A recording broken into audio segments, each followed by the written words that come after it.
Você reconhece essa equipe de carros? Ah, eu duvido muito, mas esse discreto símbolo esconde a história da equipe mais futurista que já passou pelo automobilismo. Quem aí se lembra do DeLorean do filme De Volta para o Futuro? Carro cheio de enigmas e totalmente fora da realidade da época. Hoje, a arte irá imitar a vida. Enquanto nos anos 60 os times se matavam para achar a melhor aerodinâmica possível para os seus carros, debaixo dessa lata branca existia uma tecnologia que os engenheiros rivais só passariam a entender como funcionava muitos anos depois. Como que esse carro conseguiu ser banido de um campeonato que não tinha regras? Será que foram expulsos injustamente ou tinha um segredo maléfico por trás? Inclusive, ele foi desenhado por um projetista tão genial quanto Adrian Newey ou o lendário Colin Chapman. Mas se pergunte o seguinte, como é que eles fizeram isso, sendo que eles nunca correram na categoria? A verdade é que onde tinha carros malucos na jogada, eles estavam dentro, com suas máquinas à frente do seu tempo, fazendo os rivais passarem vergonha nas pistas. Inclusive foram eles a primeira equipe da história a testar um item que hoje é muito valioso no automobilismo e define resultados das corridas de Fórmula 1 até hoje. E se fosse para resumir em uma frase, o sentimento dos rivais correndo contra o Chaparral e a sua modelo 2J seria: somos incapazes de competir contra esse carro. Mas por que será? Bom, hoje eu te conto sobre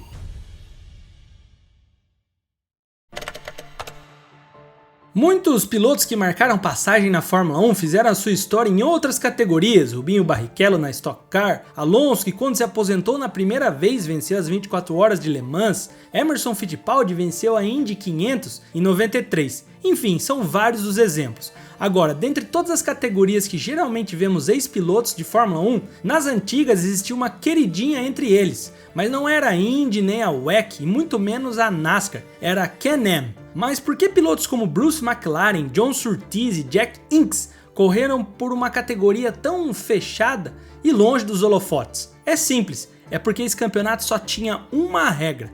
Regra número 1, não existia regras. Can-Am, o Canadian American Challenge Cup, era uma categoria da SCCA, concentrada em correr no Canadá e nos Estados Unidos. E o melhor, sem restrições para os motores e pouquíssimas restrições técnicas. Podia-se fazer quase tudo, quase. E servia muito bem como experimento para vários times que também corriam por outras categorias, como a McLaren e a Porsche. Fica tranquilo que um dia eu te conto com mais detalhes a história da categoria. Mas até então, todos os campeões tinham sido ex-pilotos da Fórmula 1, o que ajudou a popularizar entre os fãs. John Surtees, Denny Hulme e Bruce McLaren 2 vezes eram os 3 a terem conquistado o Can-Am. Era julho de 1970 e todos rodeavam o circuito de Watkins Glen para ver a chegada dos pilotos e, óbvio, dos carros malucos da 5ª temporada. Era comum ver algumas coisas e projetos diferentes dos carros de turismo e dos fórmulas, mas ninguém entendeu nada quando um reboque chegou com um carro branco, sem nenhum detalhe visual, sem asas e com 2 grandes ventiladores na parte de trás. Era quase como um carro fantasiado de geladeira. E óbvio, chamou atenção, muita. Beleza que não tinha regras, mas como que isso aqui ia ganhar dos carros cheios de planejamento aerodinâmico?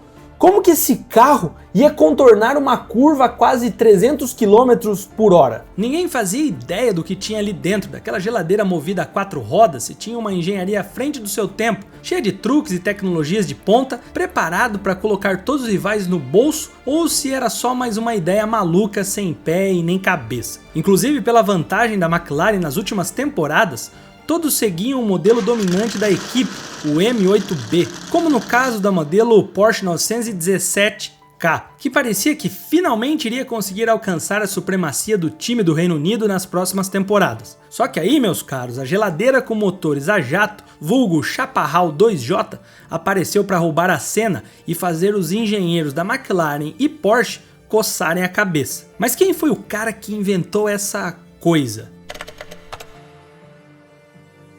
Jim Hall nasceu em 1935 na cidade de Abilene, no Texas, mas foi criado no Colorado. O texano sempre gostou de carros e era extremamente curioso.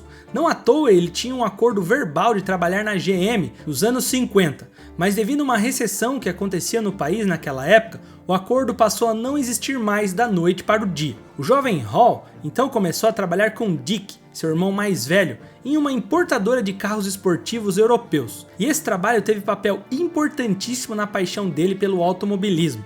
Ele pegava os esportivos que chegava e os testava. E foi assim que o americano percebeu, junto com quem o assistia, que ele era um dos jovens pilotos mais promissores do cenário americano na época. Ele começou a correr em eventos esportivos locais e a sua obsessão por corridas aumentava gradativamente, e ele era muito bom atrás do volante. O primeiro baque da sua vida foi quando, num acidente de avião, Jim perdeu a irmã e seus pais. Seus irmãos assumiram o negócio da família, enquanto Jim, que herdou cerca de 15 milhões de dólares dos pais, mudou de rumo, deixando um pouco as corridas de lado e se matriculou na turma de engenharia mecânica um mês após o acidente, no Instituto de Tecnologia da Califórnia. Foi aí que eu comecei a apreciar a mecânica e a dinâmica, disse Jim Hall certa vez. Mas ele não conseguia deixar a carreira de piloto de escanteio. O texano começou, junto com os estudos, a investir na carreira como piloto. Ele tinha um sonho e 15 milhões de dólares no bolso para fazer acontecer. E o mais importante, talento. O americano começou a correr nos eventos da SCCA no meio dos anos 50. E 5 anos de bagagem depois, em 1960,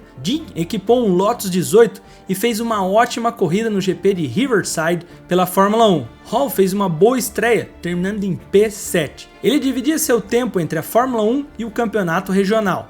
Na Fórmula 1, sua única temporada sólida foi em 1963 pela Lotus, onde ele participou de 9 das 10 corridas e marcou 3 pontos, menos da metade das corridas e o triplo de pontos. Anotou aí, Logan Sargent? Eu sou um merda, meu irmão.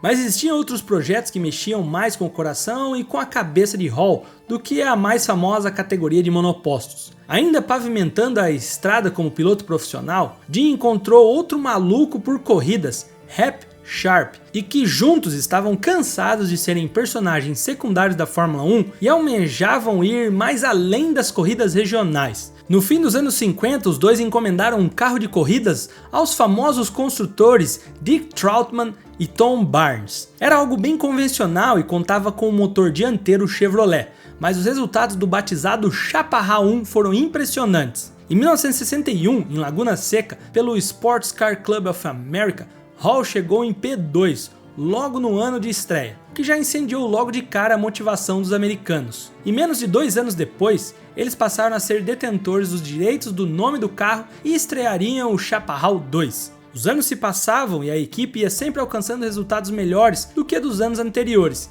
e sempre apresentando inovações e progresso. Em 1965, junto com seu sócio, venceram as 12 horas de Sebring com o modelo 2A. Em 66, eles ganharam as 1000 milhas do Inferno Verde em Nürburgring com o modelo 2D. Nesse mesmo ano, eles estrearam o 2Z, que é o primeiro carro de corridas do mundo a ser equipado com uma asa, o que anos depois virou quase que um acessório obrigatório nos carros de corrida e hoje está nos regulamentos dos principais campeonatos do mundo. Eu te falei isso na intro, né? Em 67, eles ousaram e colocaram em prática um modelo de asa móvel, que acabou sendo proibida pela FIA posteriormente. Mas foi em 70, 10 anos depois da evolução dos seus projetos, que a real aberração a 4 rodas apareceu. Todos os carros anteriores tinham uma pitada de revolucionário, mas esse não existia nada parecido com aquilo em todo o mundo. Só que 2 anos antes da aberração aparecer, durante uma das corridas, Hall sofreu um grave acidente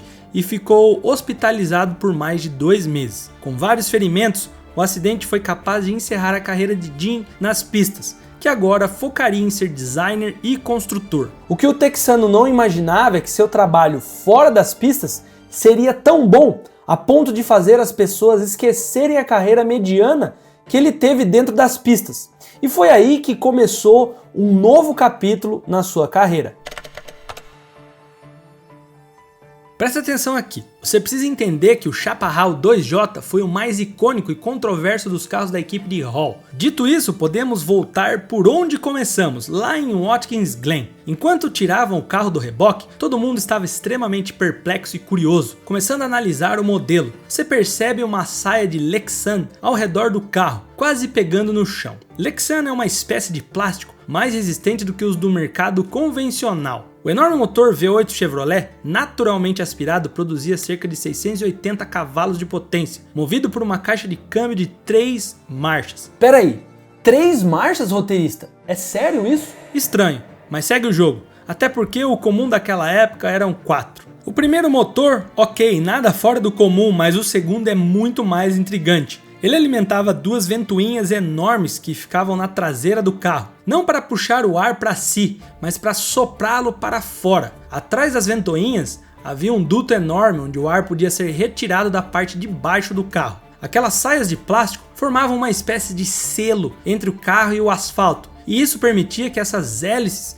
girassem numa área de pressão muito menor sob o Chaparral 2J, criando aquela palavrinha mágica que ouvimos todo fim de semana de Fórmula 1, Downforce. As inovações eram sim 1000 maravilhas, mas não significa que não tinha problemas. Na época eram coisas simples, mas com a falta de conhecimento davam dor de cabeça. As saias de plástico funcionavam perfeitamente nas retas, já que não tinha vazão de ar do solo do carro. Mas quando o 2J experimentava fazer o contorno de alguma curva, existia momentos em que a saia ficava mais afastada do asfalto do que deveria, e resultando em uma redução brusca e muito perigosa de downforce. Até porque as hélices só conseguiriam mover muito ar para fora se o efeito do vácuo não fosse rompido. A solução de Hall foi um tanto quanto genial. Os trilhos da saia eram peças fixadas, então para resolver o problema, o trilho da saia passou a ser montada junto com a suspensão. Isso significaria que agora o carro iria se mover ao redor dos trilhos, assim como se movia ao redor das rodas, o que iria manter consistente a distância entre a saia e o solo. Outro fator que passava na cabeça de todo mundo era como um carro feito de resina e reforçado com fibra de vidro poderia ser tão competitivo. Era de se imaginar que o carro pesaria o dobro dos rivais,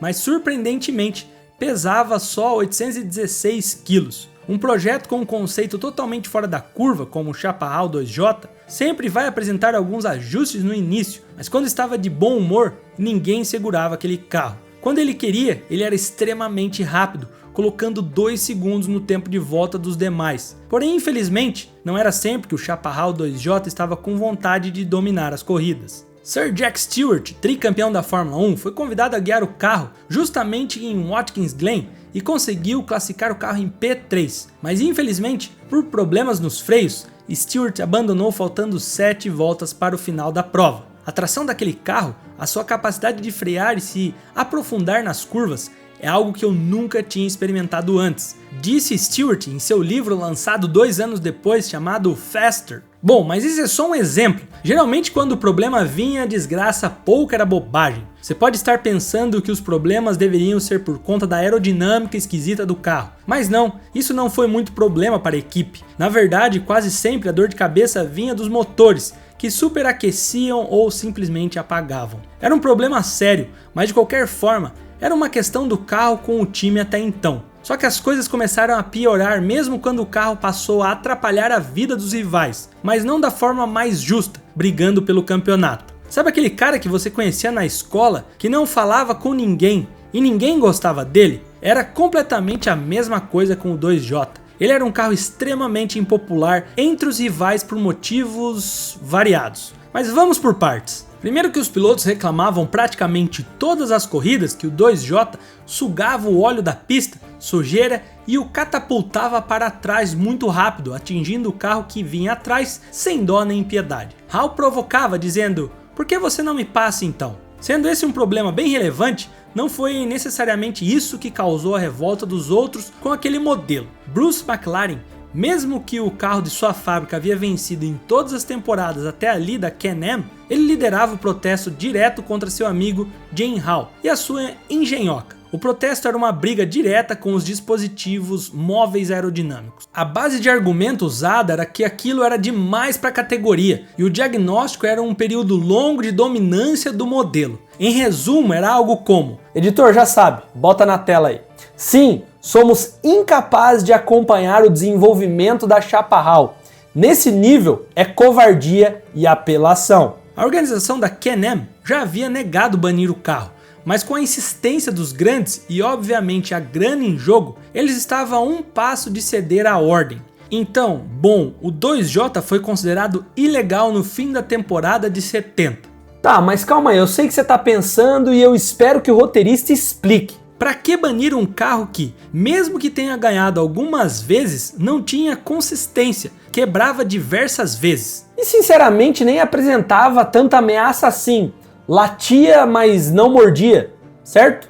Bom, a questão é que todo mundo sabia que aquele ano para a Chaparral 2J era apenas um período de testes e aquela geringonça maluca continuaria sua evolução e seria completamente dominante, fazendo jus ao que Bruce reclamava. O pior é que o fundador da McLaren não viveu o suficiente para saber sobre os resultados desse possível banimento, já que ele morreu em junho de 1970, justamente testando o carro da próxima temporada da Can-Am em Goodwood. A campeã daquele campeonato de 70 foi de novo a McLaren com o modelo M8D guiado por Denny Hulme. A verdade é que o carro realmente viria para dominar, mas no médio e longo prazo, quando conseguissem ser constantes. E mesmo com todos os problemas no projeto recém-nascido da Chaparral, alguns feitos assustaram a concorrência. Vic Elford foi o cara que fez os outros 4 eventos restantes com o carro após Watkins Glen. Em Laguna Seca, o britânico foi o único a se classificar em menos de 1 minuto, mesmo nunca tendo corrido lá antes. Em Riverside, a última corrida da temporada,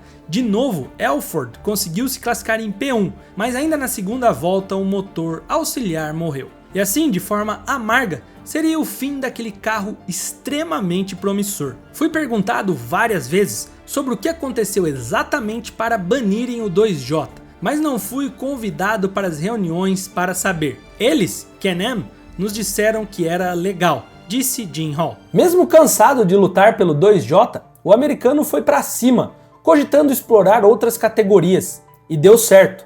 Um alívio para os fãs, porque seria um desperdício enorme um cara tão inteligente como Jim Hall sair do automobilismo. E a prova disso veio quase 10 anos depois. Um desafio e tanto para o homem das invenções revolucionárias cair logo na kart, a nossa conhecida IndyCar. O que Hall poderia inventar em um campeonato com muito mais rigidez nas regras. Primeiro, Jim Hall entrou em contato com Al Unser, mandando ver no Lola T500. O ano do piloto americano foi ótimo, vencendo a tríplice coroa Indy 500, Pocono 500 e California 500. Mas mesmo com um ano sólido, o título ficou com Tony Sneva. Em 79, o Chaparral 2K estreou e foi muito bem ainda nos testes primários. Unser liderou 89 de 200 voltas em uma das provas, mas o motor pegou fogo na volta 105 e trouxe flashbacks do 2J para Jim Hall. Mas o sucesso de verdade viria no ano seguinte. Johnny Rutherford assumiria o controle do 2K após Unser brigar com Jim e a temporada foi um verdadeiro estouro. Rutherford venceu 5 corridas, incluindo a 500 milhas de Indianápolis, e aí campeões com folga. No ano seguinte, correndo agora com o número 1 estampado no carro amarelo, o Chaparral 2K oscilante. O piloto norte-americano chegou a vencer a primeira corrida da temporada, mas no resto do ano, Hall não viu seu carro no lugar mais alto do pódio. Foi um P2, um P3 e um P4. O resto foi um desastre, muitas vezes tomando até voltas dos líderes. Em 82 foi ainda pior.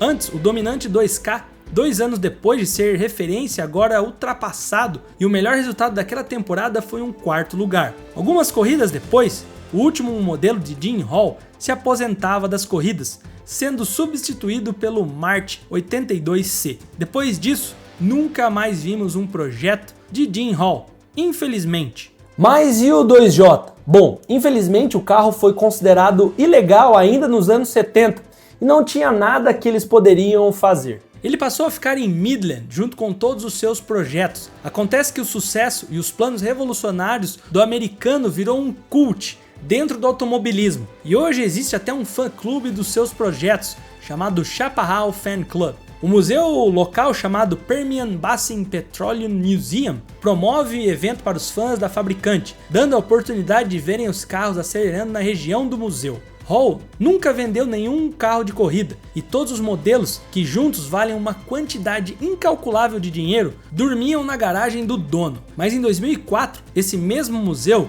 criou a exposição da coleção dos carros de Hall, uma ala dedicada para 7 modelos que ainda funcionam perfeitamente. O 2J, mesmo o carro que causou estranhamento em todo mundo quando saiu do reboque em 70, agora juntava multidões para ouvirem o seu motor V8 rugir. anos depois, Hall voltou a pilotar o modelo emblemático e admitiu: "O carro era tão bom que eu nunca aprendi a dirigi-lo profundamente. Quando você chega numa curva, pisa no freio e vê ele passando ao seu lado, você pensa, como isso aconteceu? Nós poderíamos realmente dirigi-lo na parede", disse Hall, enfatizando a aderência bizarra do modelo. A chapa Hall tem uma história muito emblemática e inspiradora. E não tem nada mais bonito que dentro de uma equipe ela ir evoluindo ano após ano. Inclusive, a equipe também sempre será lembrada por estar à frente do seu tempo e pensar a mais que os rivais. E não é à toa que ela tirou a paz de um dos maiores nomes e lendários do automobilismo, ele, Bruce McLaren. Jim Hall ainda vive aos seus 88 anos em prol de celebrar o sucesso do seu time no passado e suas inovações que hoje servem até para o automobilismo moderno. O que será que teria acontecido se nunca tivessem banido aquele carro? Muito provavelmente, com aquele sendo o exemplo de carro dominante da época, hoje teríamos uns esportivos inspirados nesse modelo 2J, seja na ideia do solo lacrado ou das ventoinhas. Vimos pouco desse carro que poderia facilmente quebrar recordes, inclusive no circuito mais mortal do planeta, o Inferno Verde, que já fez várias vítimas e também tem sua própria história mágica. Então, se você gosta de vídeos documentário, se ajeita aí que o vídeo já começou na sua tela. Te vejo em 5 segundos.